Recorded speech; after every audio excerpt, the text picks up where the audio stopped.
Hi, I'm Duncan McLeod of Blackheath Products. Later in this video we're going to our workshop to show you how to install a solid surface material called Mirostone. Mirostone is a durable, waterproof, hygienic and easy to use work surface, perfect for use in kitchens, utility rooms and bathrooms. It has 17 decals to choose from. As a trained installer, there's no need to create templated dimensions for factory production because Mirostone can be machined on site using standard woodworking tools, which saves a huge amount of time and cost. All Mirostone joints can be fabricated seamlessly, giving a solid looking installation and a completely hygienic surface. Undermount sinks can be installed seamlessly, or you could install an inset sink. And drainer grooves can be routed into the surface. Corners can be shaped easily without need for edging, and upstands and splashbacks are also available for seamless installation. So, now let's go to our workshop for a detailed and practical guide for all the Mirostone installation techniques.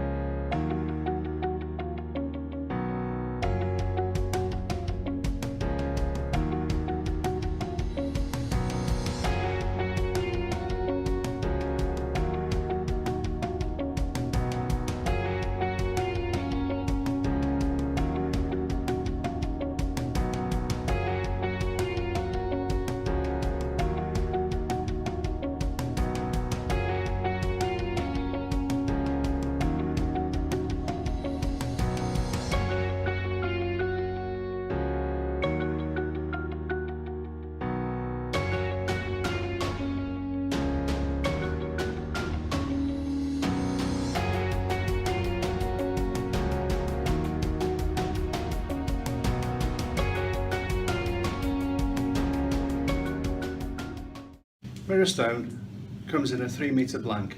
It's a heavy product. As a 3 metre by 650, it weighs 74 kilos. It's a 2-man lift, and whilst being carried, it must be carried on edge. Once you've opened the Mirostone packaging, you'll find on the underside of the surface some very important information. Firstly, the Mirostone name, followed by, in this instance, Lavina, which is the name of the decor. The size, 3 metre by 650 by 20 mil, and then the most important section to that is the batch number.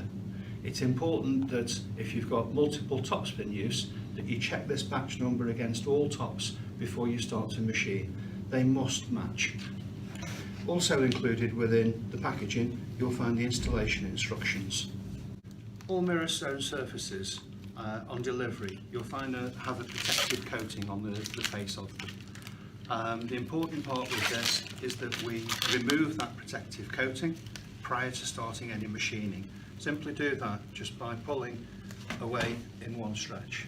What this will reveal is the surface itself, which on delivery to you, that's finished at a 600 grit sand, which is a little bit higher than we actually want it to be finished. We would recommend finishing at 500 on site, which you'll see in other videos as we take that down to the finished level of 500. So here we're just going to cut the Mirostone sheet to the length that we require. To do this, we've set it up with a guide rail across the surface itself, and we're using a plunge saw with a fine tooth blade.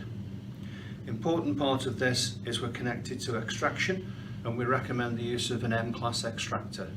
But also you should be wearing the appropriate PPE to keep you safe and away from the dust. In passing through this, we'll do it in 3 cuts, increasing the depth of the cut on each one.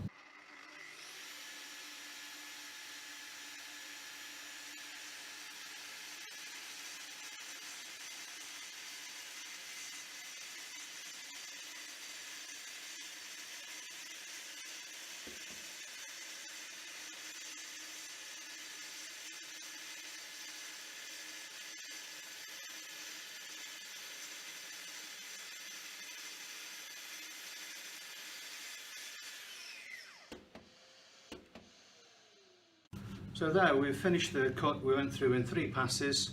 It's been fully supported throughout, so that simply pulls away now and leaves us with a nice clean cut.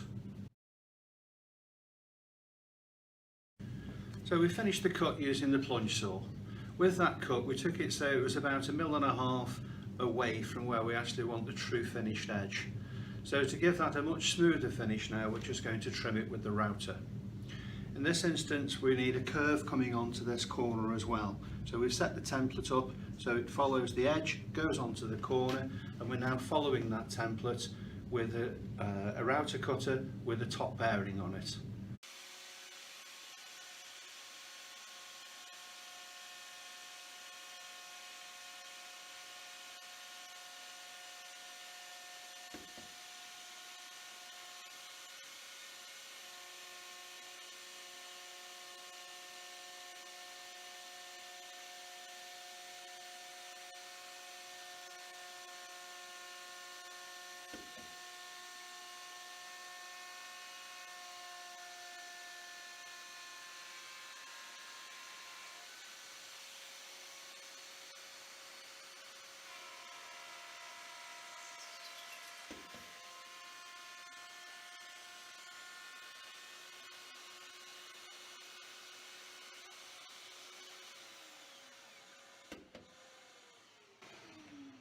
That's the cut with the router, which gives us a nice clean edge. It's followed round onto the curve, back onto that front edge. All that remains to be done with that now is for that simply to be sanded to bring it into the same level as the surfaces on the top. That process we'll be showing as we go through the video. We're now going to position a stainless steel undermount sink. For this one we're using a half bowl from the River collection. The River collection of sinks and taps has a vast range of undermounted stainless steel, ceramics and acrylic sinks.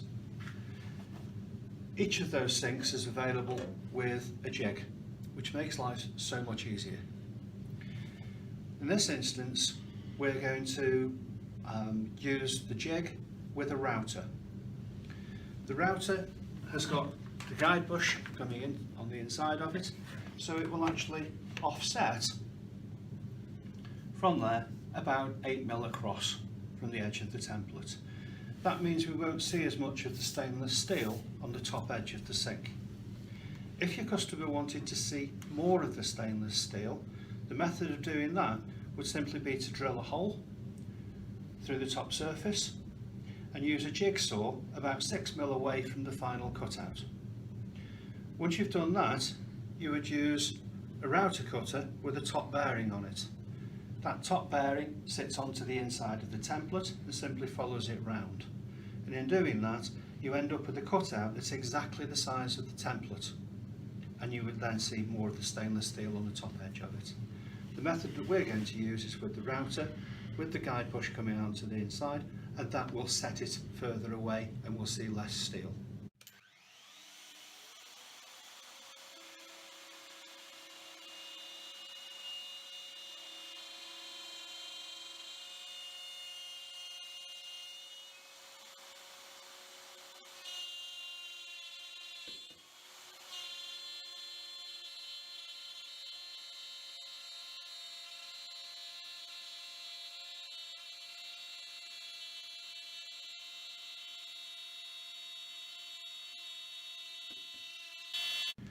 So we've used the router for the first pass, and as you can see here we've gone into the depth of the Mirostone by about 7 mm. Overall we'll take 3 passes to go straight through.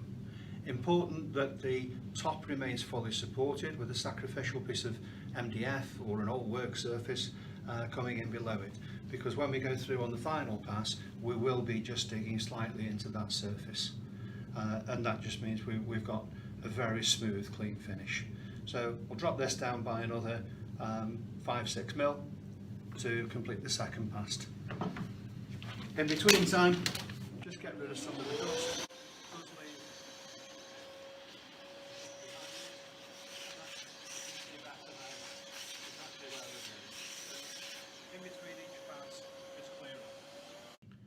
So we've completed the 3 passes. That takes us straight through the Mirostone, and we've just touched the sacrificial piece of MDF on the underside of it. That now leaves this so it's completely free, but as you can see it was fully supported. In doing this, whatever size piece you've got, whatever size the sink may be, please put that on one side, put it underneath the plinth, so you've got colour match material available in the unlikely event that a repair ever needs to be done. So we've now cut this piece of Mirostone to the size we wanted it. From this face, the only thing we've got left to do is to sand the inside of this. Because if we left this and we adhered the sink to it, then there's no way we could ever get in to finish that inside edge without damaging the sink itself. On the underside of it, we've already marked where we want the sink to be positioned. So the sink goes back into a position as that, and just to the side of it we need to drill the holes that will accept these brass inserts. Brass insert taps into the 7mm hole that we're going to drill. That 7mm hole is 12mm deep. Tap the insert into it. That's then ready, once they're all done, to have the washer put over the top of it and the bolt put in to tighten the stainless steel to the underside of the Mirostone. So 7mm drill bit, and we're going 12mm into the surface.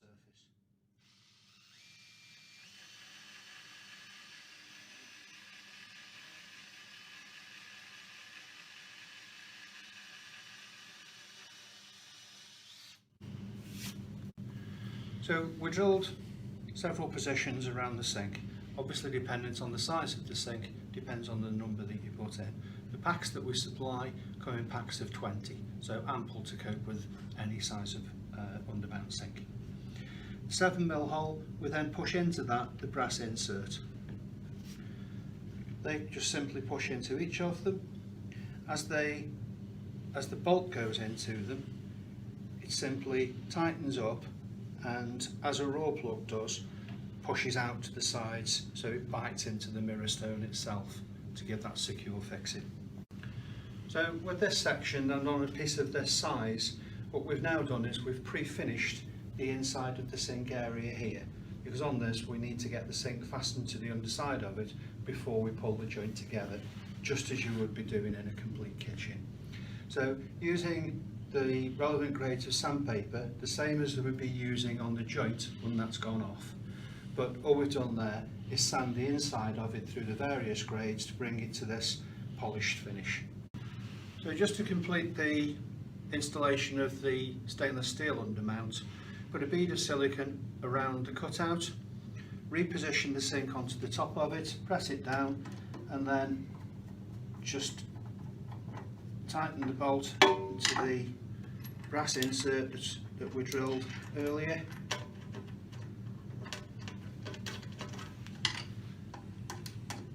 With these, no need to over tighten them. As the bolt goes into it, then the brass insert acts like a raw plug and just tightens, and you'll feel it just bite into the Mirostone itself. Then just go around and just complete the tightening of those, and that's your undermount completed. When we're preparing to complete a joint for an L-shape or a U-shaped kitchen, we've got this section that's going to be joined on to here to form the L-shape. We've already trimmed this side of the cut. That side of it remains as a factory edge, which if you were to inspect this closely, what you will find is slight little serrations in the top edge of it, which means when we join this one onto it, it's not going to form a perfect joint. So we need to just skim this with the router to create a perfectly flat edge to it. And then on this section, from where this section joins onto it, we need to form a radius. We can't have it like that with a 90-degree corner, because if you have a 90-degree corner, that puts a stress into the material that potentially could cause it to crack. So this is an offset joint, so where this one joins onto it, it'll continue across in a straight line, and then it's got a minimum of a 12mm radius coming into that corner. It can be bigger than 12mm, but please don't go any less. So this section is simply, we've used a plunge saw, cut that away, just going to take that off with a jigsaw. we need to put biscuit joints in between these, 2 tops. That will help us with the levelling of it, and then it's ready to be glued up. We've got the joint to the point that we're happy now to bring it together. We've completed this section here, which when the 2 tops come together, we've got this corner block left in that we're going to form the radius on. So if we left it with a 90-degree corner, then that puts a stress into the material that could cause it to crack in the future. So when we bring it together, we'll be routing this corner and leaving a minimum of a 12mm radius coming onto it. The joint itself that we've prepared, we've skimmed both sides of it to bring it together, and we've put biscuits coming into it, which we've put 3 biscuits in across the width of the joint. When you bring this together, the biscuits help with the levelling process. Now, to ensure that it's a good joint when it's dry, as we pull it together, if we hadn't trimmed it properly and we ended up with a gap at the back but it's touching at the front, then that's not going to create an inconspicuous joint. What you'll actually see is a line of adhesive all the way through, and a customer that won't be happy with the end result. So we have to emphasise that you must keep checking this joint whilst it's dry. Pull it together, and as we bring that one together, pull it up tight, and that's a nice clean joint. If it's a joint in the way that that's completed, when it's dry, once we bring it all together with the adhesive coming into it and we clamp it up, it will give you a good joint that will be seamless and inconspicuous by the time it's all completed. So this is now prepared and ready for the joint to be completed. We've parted the joint now, we know it was a good joint whilst it was dry. Just a point that if you've got any damage on your router cutter, if it was leaving a slight nick on the inside of it, all you do with that is 150 grit on a sanding block and actually just sand the inside of it, staying away from that top edge. It's critical that that top edge remains perfectly square, but if there was a nick in it, simply remove it with 150. What we'll do on the top where it's going to be jointed, we need to clamp in some way. If you've got them, you can always use suction clamps, but just to show an economical way of doing it, we're going to do it using some blocks of timber and some hot melt glue. So to help with the adhesion to the surface, then just simply roughen that top surface with 150 grit sandpaper. Remove the dust from it.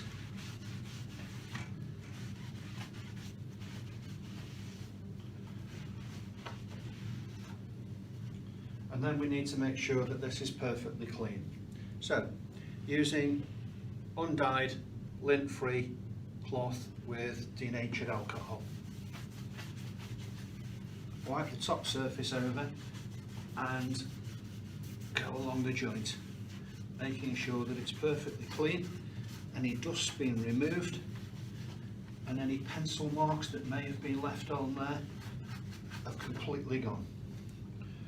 If we don't do this, we could end up with a contaminated joint.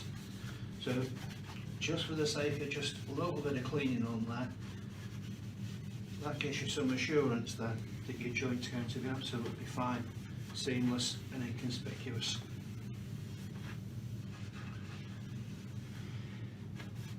Again, if someone was to come along and put their hand onto the top of it near the joint, then just go over it again, just to ensure that it's perfectly clean.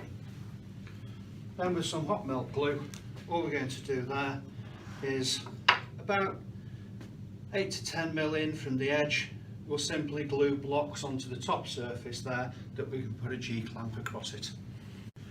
So the joint's now prepared, it's all cleaned off. We used the denatured alcohol, put the cartridge, which is colour matched to the work surface, into the applicator gun, and we simply dispense a nozzle's length of adhesive there. We do that because that ensures that it's thoroughly mixed within the tip. There's a helix in here and the 2 parts come together. We simply need to put bead of the adhesive all the way across the joint. Now, depending on the temperature in the room, the adhesive can become a little bit runny, so it's obviously going to run down the face of the joint. But make sure we've got plenty on, so by the time we're finished, it actually leaves a full face of adhesive. So put that first one across, got the lamellos, just insert those. These are going to help with the levelling of the top as we pull it together. And that's those in place, and then we simply slide that into position and leave the joint so it's about 1.5 mm to 2 mm away. And with your adhesive gone, again just put a final bead of adhesive across the top, so it just starts to go down that joint, and this way we'll know that when we clamp it together we've got a full bead of adhesive all the way across that joint. And push that up, you can see that the adhesive line is close. Now most people, if you were doing this with a laminate work surface and colour fill or Spectra seal, you'd run your finger through the top of it to make sure that these are level. We can't do that, hence the use of the biscuits to help with the levelling process. If you run your finger through to check if it's level, what you'll actually do is contaminate the joint, and particularly if it was a white work surface, you'll end up with a dark line where you ran your finger through it. So just with the G-clamps then, put those into place and simply tighten those. Don't over tighten. The adhesive still needs to stay in that joint, can't squeeze it all out. The adhesive line by the time it's finished would be about 1/10 of a millimetre. Hence we come back with a seamless and inconspicuous joint.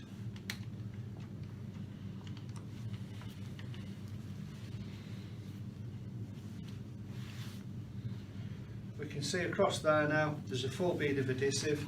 We don't need to do anything else to that, just leave it secure.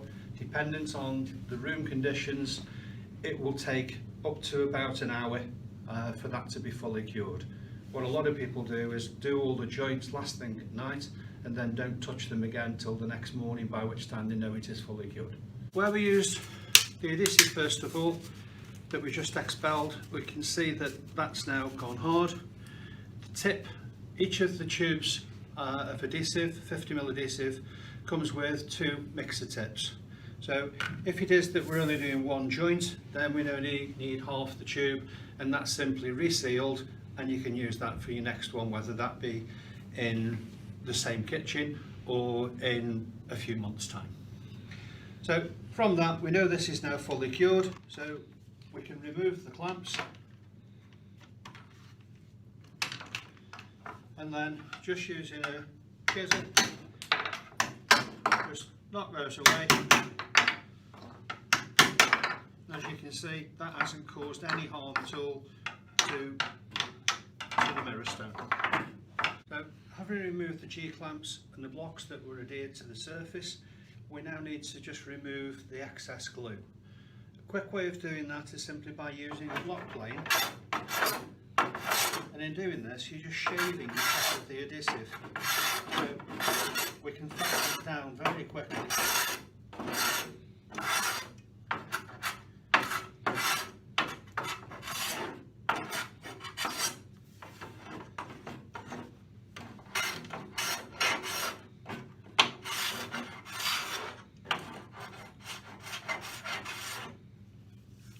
As you can probably see, we've put a few scratches into the surface, but it's of no concern because from this we start to sand using 150 grit sandpaper. With the excess glue removed down to the surface, we now need to just make sure that we'll get rid of all of the glue. So we're now going to use a random orbital sander with a 150 grit sandpaper and start to sand that until we can see the glue line disappeared.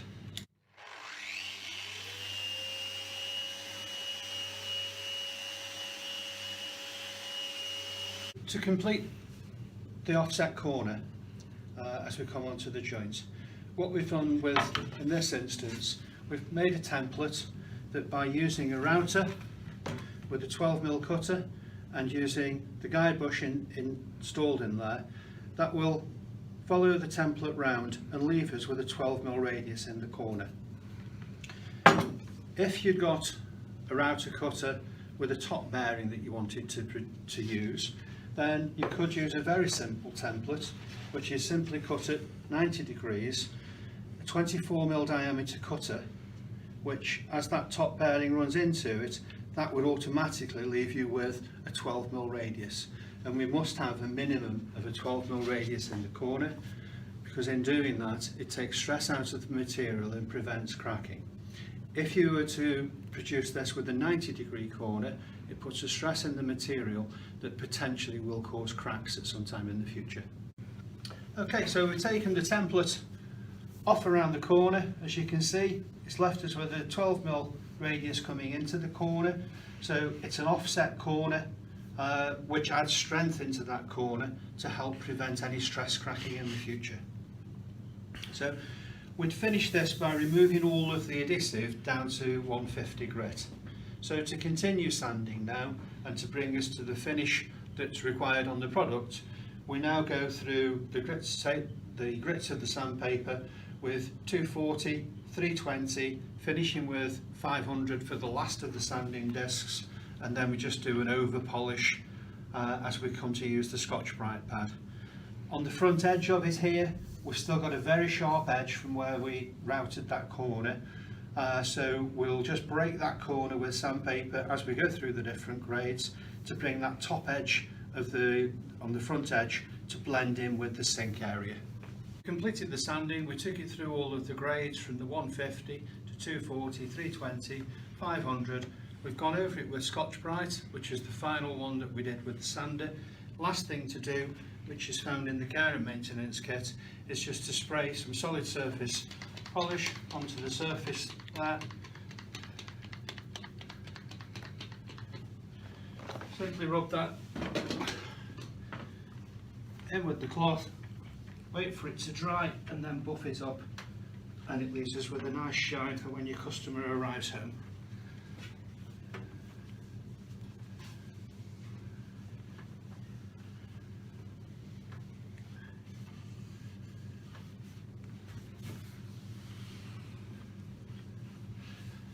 All installation instructions, care and maintenance instructions can be found on the Mirostone or the Blackheath websites. So last thing on this one, we just need to position the tap. So in this instance, dependent on the installer or the consumer as to what they want, on a sink of this nature, it may be positioned slightly to the side, in the centre here, over on this side. There's no right or wrong in that, just depends on what's below it and getting the pipe work. So for that we need a 32mm drill. Dependent on the tap, just check on the manufacturer's tap that you're using. And to do that we're just using a standard hole saw. So it's got the pilot bit onto it, hole saw, and what we'll do, we'll take it part way through and then drill from the other side so we get no breakout coming onto it.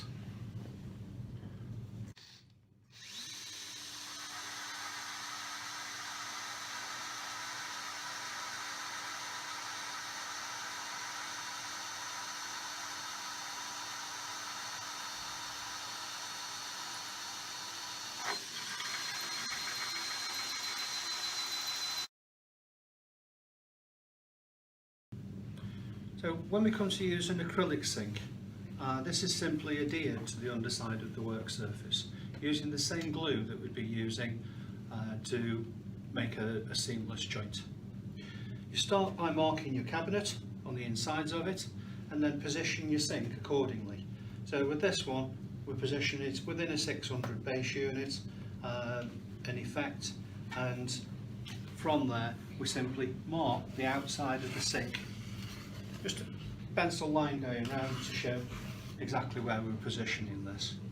Dependent on the size of the sink, you can actually put your hand through and mark the inside of it, bearing in mind that with acrylic sinks there is no such thing as a jig. Every one of these sinks is slightly different, so it's important that you work with the one that you have at that point. If it is that the bowl's too big and you can't mark the inside of it, then we've marked the outside. Just lift that up, measure the flange. Again, they're all slightly different. In this instance it's 30mm. So from where we've got the line here to the inside of the sink is 30mm. What we then need to do is to go inside of that, because we need to remove the excess material from the centre here. So by coming 6 to 8mm in, dependent on how good you are with a jigsaw, I know some people will go less than this, but you must use it with the jigsaw with no wobble on it, so it's a straight cut. What you can't afford to do is to undercut it, because if your blade bends and you continue on round, then I'm afraid you've just scrapped a work surface. So if you stay that bit further away from it, it just means you've got a little bit more work to do with the router, but that is all you've got to do. So we've got the outside line of the sink, we've now got the inside line of the sink, and now we come that 6 to 8mm inside of there. That's given us the cut line all the way through that we need to remove with the jigsaw. So to get the jigsaw through, we simply need to drill a 12mm hole to get it started.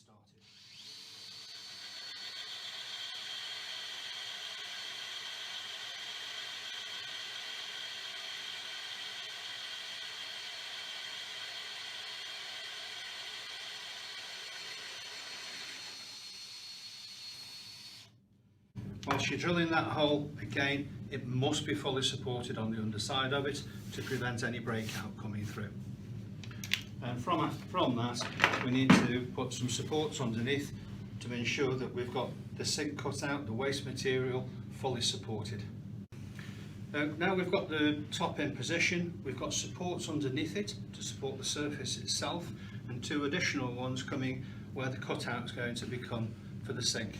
So we make sure that that waste is, the waste material in the centre is always well supported. The concern becomes, as we get closer to the completed cutout, that it could simply snap and drop away. There's a lot of weight still left in that material. So starting from the 12mm hole, drop the jigsaw into place. We've got it so it's on a straight cut, no wobble coming into it. Let the jigsaw do the work, don't try and force it. Just because it's going later in the day, it really isn't worth it. An undercut here will cost you that work surface, which is an expensive mistake.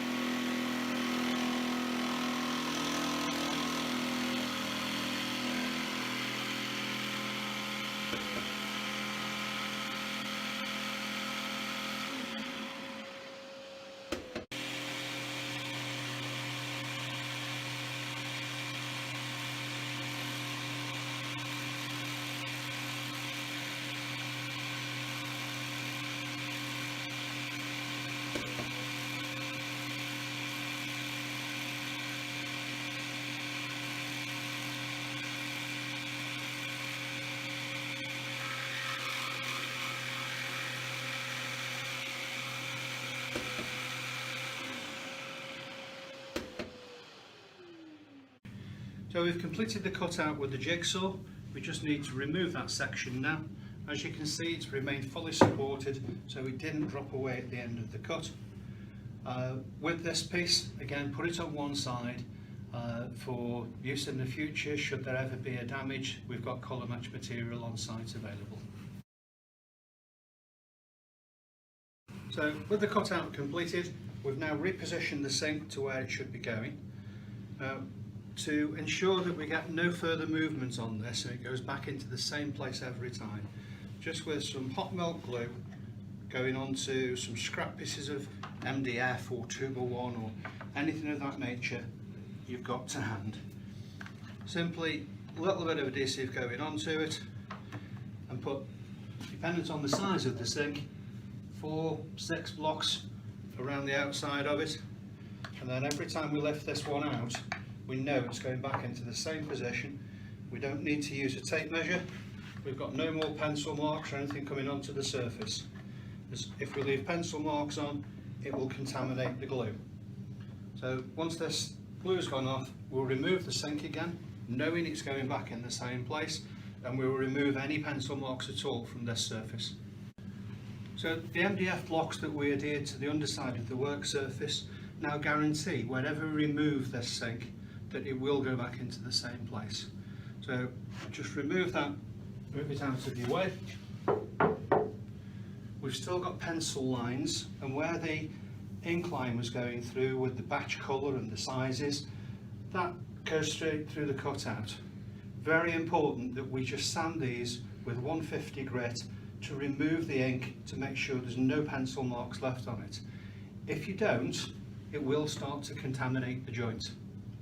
The adhesive that we're going to use is a 2-part adhesive, which is white to match the colour of the sink. It's never to match the colour of the work surface. All of the sinks are white, and therefore we use white to bond it to the underside of the surface. So the next step from here is simply with random orbital sander or with a block of sandpaper, simply to remove the pencil lines and the incline, and don't continue on until that's gone.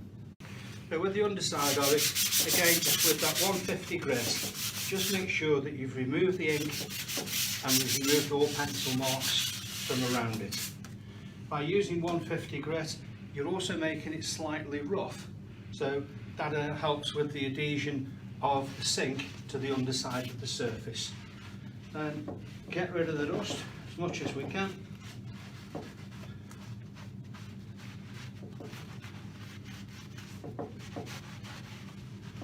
Then to make sure it's really clean, everything to do with solid surface is about keeping it clean, keeping it dust free, keeping pencil marks away from it.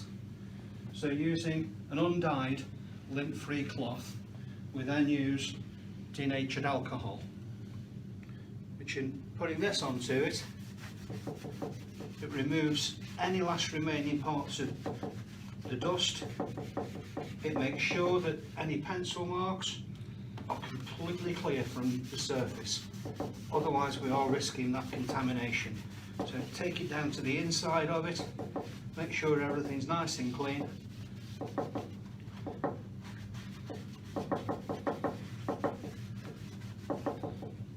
If it were that somebody came along and decided to lean on your surface and put their hand inside it and on the top of it, it's some more denatured alcohol. Whilst your hands may look nice and clean, I'm afraid we've all got grease, and that's enough to contaminate a joint. Once we've done the cutout, then we go to the sink itself. And again, there, denatured alcohol around the top edge of the sink where it's going to be adhered to the underside of the work surface, taking it down to the inside of the bowl, so you're covering a good inch down on the inside, making sure it is absolutely clean. So we've cleaned everything off with the denatured alcohol. The adhesive we're going to use, just check the colour, bright white in this instance, so it matches in with the bowl of the sink. Load that into the gun, which it's not a silicone gun, it's a special gun, the 2-part adhesive, which you then remove the cap from it and put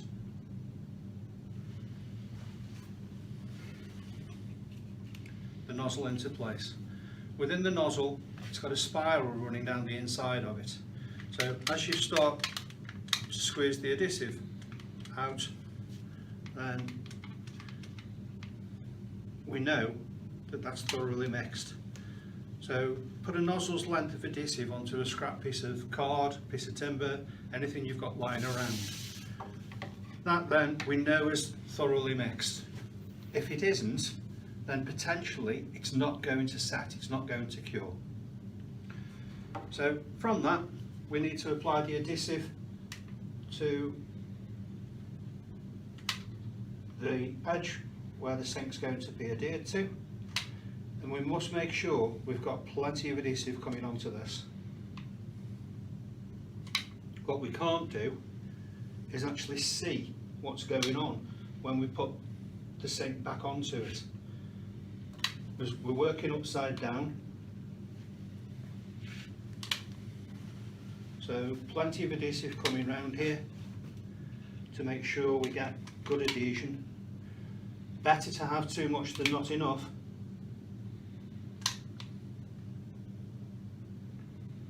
And then when we clamp this on, the bead of adhesive that's coming round it will simply squeeze out from the underside, and it will come out on the face of it, on the inside of the sink, and we'll see a little bit coming out, squeeze out, coming onto the back edge of this. To be 100% sure, you could actually just put a bead of adhesive around the inside of the sink here, top edge, just taking that round.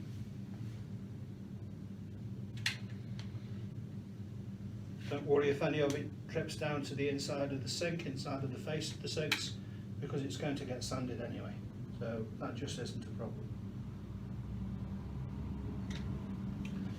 So from that, make sure you don't touch anything again.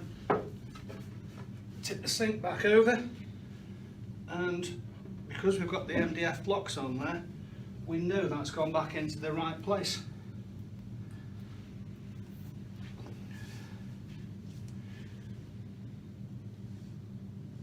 Looking through, there looks to have a full bead of adhesive coming from round it. Might be a touch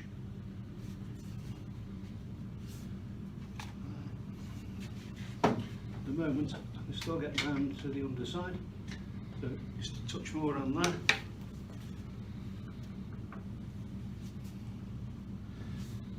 Make sure that's pressed down. Just pressing it down though isn't enough to clamp it to the surface itself. So you can buy specialised clamps that will take to different sizes that you can put up then through the waste hole. All we're doing here, and it shows a budget way of using a clamp, a piece of MDF that's wider than the sink itself. Thread that through the waste hole.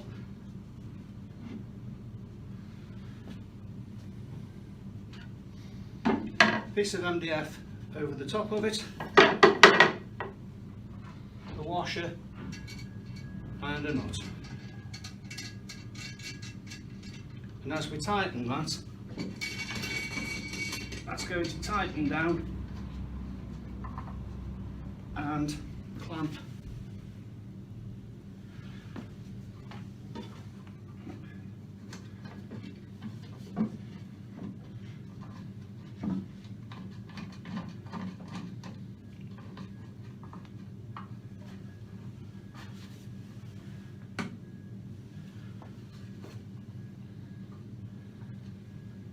that tightens down onto it.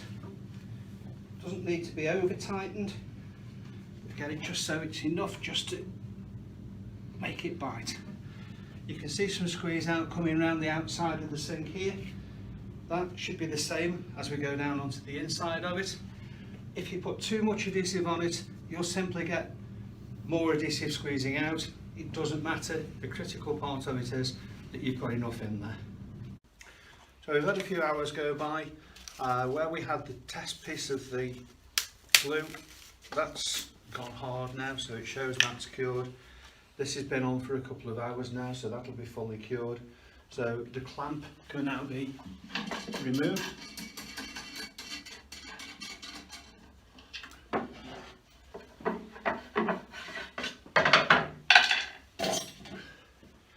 And the blocks of MDF that we put around the sides here to stop the sink moving, they've served their purpose now, don't need to be there anymore, so they can simply be removed,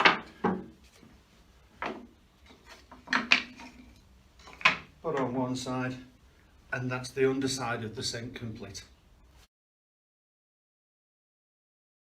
Right, with the acrylic sink, it's now secured to the underside of the work surface using the two-part adhesive that was colour matched to the sink itself.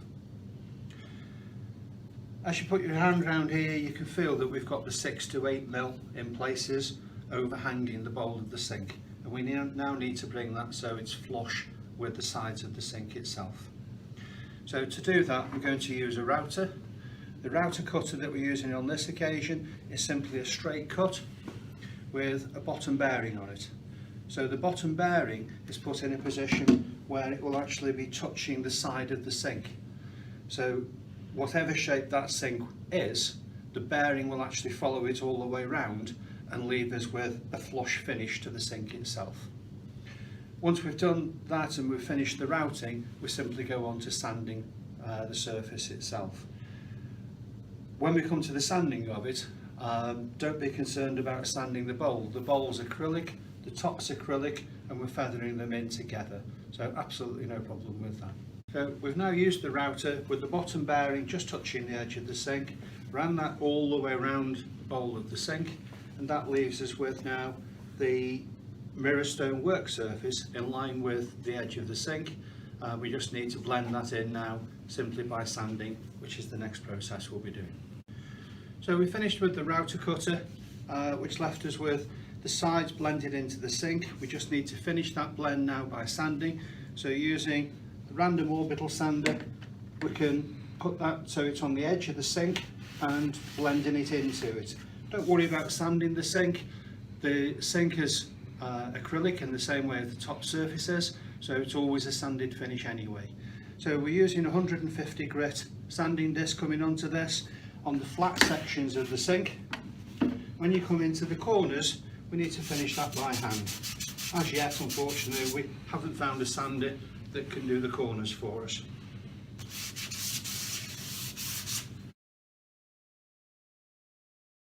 We've completed the sink area. Now what we want to do is to put the drainer grooves in place. So we've set the jig in position, and you can put as many grooves into this as you choose.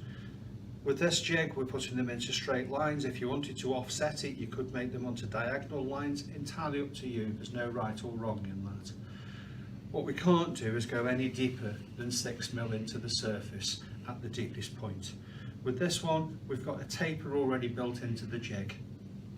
So we're going from just a couple of mil at this end down to roughly 6mm at that end. And we're going to put 6 drainer grooves routed into that top surface.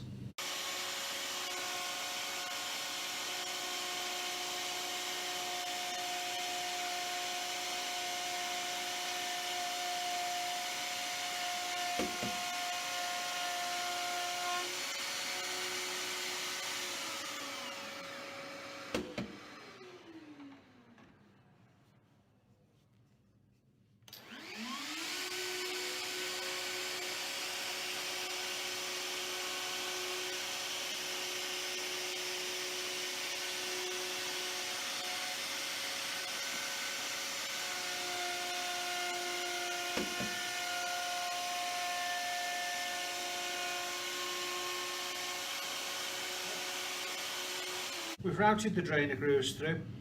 What we've used is a 19mm round bottom cutter. The reason for doing that is by the time you've rolled your sandpaper, the only way of sanding these is actually by hand. So with 150 grit, we start to sand. And this will remove any cutter marks. It doesn't take long to remove them. Just making sure that we get straight through to the end there. And as you do this, you'll naturally just scrape the top edge of the cut here, so it makes it slightly rounded on that top edge. Don't worry about scratching this top surface, it really doesn't matter because we've got to sand this yet anyway. And as we do the oversand, we'll be sanding the drainer groove, sanding around the top edge of the sink, and then we start at 150 grit, then we move forward onto 240, 320, finishing at 500, and we do that all over the surface now. So with the drainer grooves, we finished those. These are all done by hand. So we started with 150 grit and then worked our way through the grades up to a Scotch-Brite finish. So now to blend the whole thing together, all we need to do is using a random orbital sander on its polishing action, take us through 150, which will remove all of the scratch marks that we've got from where we were using the various tools on the surface. So we go over it with 150, then follow the different grits through to 240, 320, 500, and then we finish with a Scotch-Brite pad, which will be sanding the inside of the sink area into the corners, putting a slight break just on that top edge just to soften it, but that's all we need to do. So we've gone over the whole surface now, and we went through 150, 240, 320, 500 grit sandpaper, finishing it then with a random orbital sander on the top face using the Scotch-Brite pad. Around the corners we're using the Scotch-Brite pad, and the same on the drainer grooves. All of the sanding discs that you need, Scotch-Brite pad, are all supplied within the Mirostone installation kit. The final thing that we'll be doing, just to leave the customer with a nice shine on the surface, just spray a little bit of the polish. Again, it's supplied in the installation kit. So we spray a bit of polish onto there, wipe that onto the surface, give it a few seconds just to dry off, and then we simply buff it. Final part, once you've completed the installation, then there's a care and maintenance kit available. We suggest every installation has one of these left for the customer. It contains everything they need to look after their surface for many years to come, along with the installation leaflet as well. If it is that they need further information, then they should go to the Mirostone website. If we were cutting the Mirostone to accept an inset sink or a hob cutout, then what we need to do, and we're doing this just on a mini scale because it's so simple to do, so we simply mark where the hob would be going or the sink would be going for that cutout. We need to put in a minimum radius coming into the corner, so we're going to drill a 12mm hole in either of the corners, and then on this side of it we'll join it using a plunge saw, and then finish it with a jigsaw coming into the corner, and on the two cuts here we'll simply do those with a jigsaw to show the completed cutout. So just a 12mm hole coming into the corner.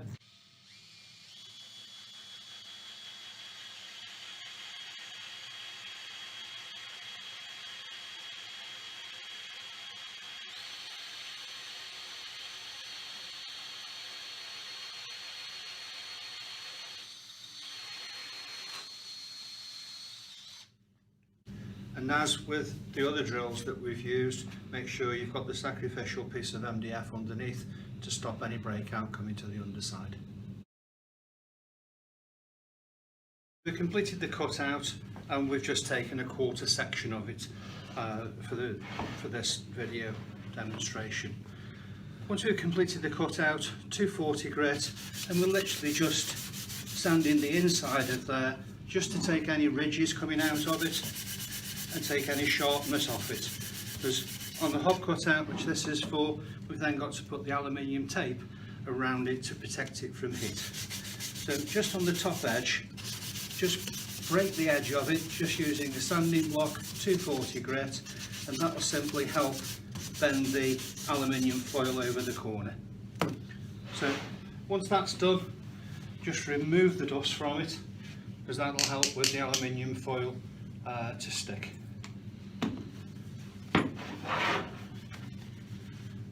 Just make sure that's nice and clean and that's ready for the foil to go onto it then to complete your hob cutout.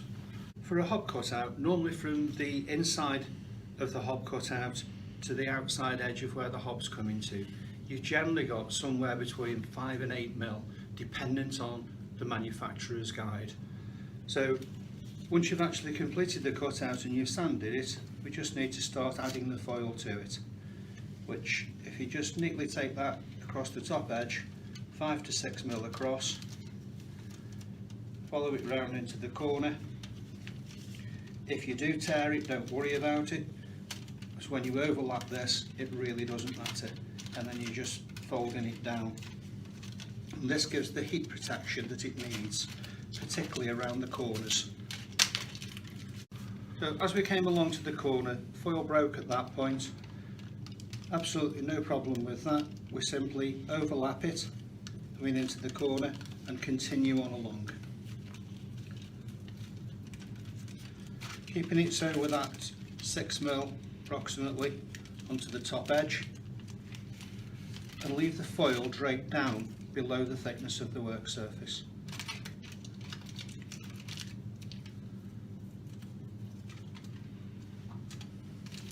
And that helps then to deflect the heat from the hob back down into the cabinet below.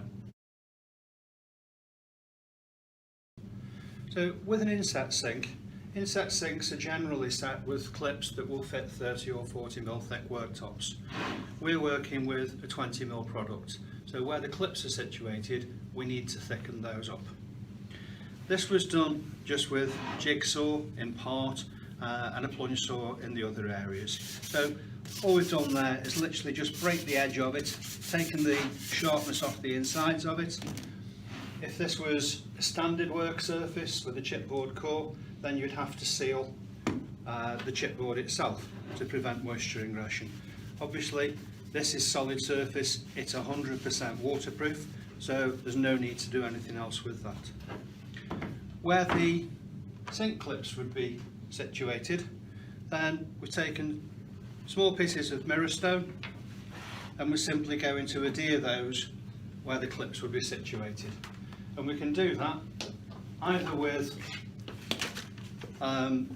solid surface adhesive, but that means there'd be a delay then because you're going to have to wait until the adhesive is cured before you can do anything else.